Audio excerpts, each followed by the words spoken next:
आङो दायो Bible study फरायनानै मार्कस लिरनाय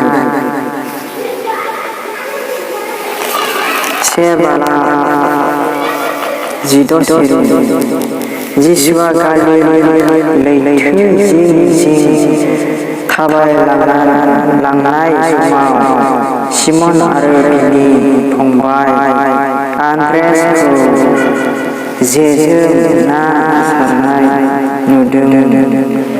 मानोना बिसोरो ना हमग्रामोन। 17 सिरियाव होनदों आरो जिसुआ बिसोरखौ लेंहरनानै होनदों, नोंसोरो आंजों फै, आङो नोंसोरखौ मानसि हमनो फोरोंगोन।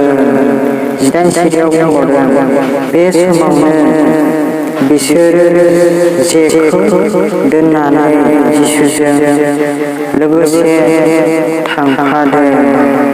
एसेनोसै।